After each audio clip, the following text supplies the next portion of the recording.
നമുക്കിന്ന് ആനേനെ കാണാൻ പോയാലോ? അതിനുവേണ്ടി ഞാൻ എന്നുള്ളത് അഭയാരണ്യത്തിലാണ്, കോടനാട്. ഇവിടെ only online payments, no cash.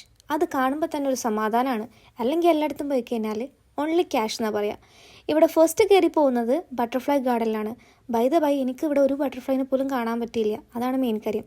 പക്ഷേ നമ്മളെ ലക്ഷ്യം ആന ആയതുകൊണ്ട് ഇതെല്ലാം അങ്ങ് പോട്ടെ. ശ്രദ്ധിക്കുക, ഡോണ്ട് ഫീഡ് ആനിമൽസ്.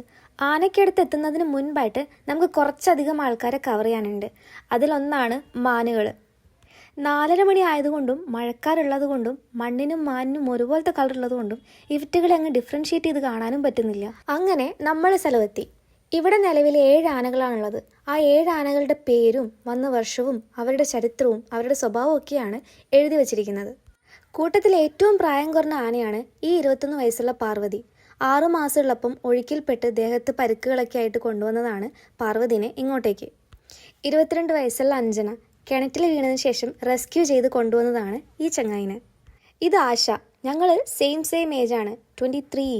ഈ ആശയും കിണറ്റിൽ വീണതിന് ശേഷം റെസ്ക്യൂ ചെയ്ത് കൊണ്ടുവന്നതാണ് ഇങ്ങോട്ടേക്ക്. ഇവരെയൊക്കെ കണ്ടു കഴിഞ്ഞാലും കുറച്ചുകൂടി കാടിനുള്ളിലൂടെ നടന്നതിന് ശേഷമാണ് നമുക്ക് പുറത്തിറങ്ങാൻ പറ്റുക. പോകുന്ന വഴിയിൽ ഇങ്ങനത്തെ ചെറിയ ഏറുമാടങ്ങളൊക്കെ സെറ്റപ്പ് ചെയ്തിട്ടുണ്ട്. വേണമെങ്കിൽ അതൊക്കെ കയറി എക്സ്പ്ലോർ ചെയ്യാനും പറ്റും.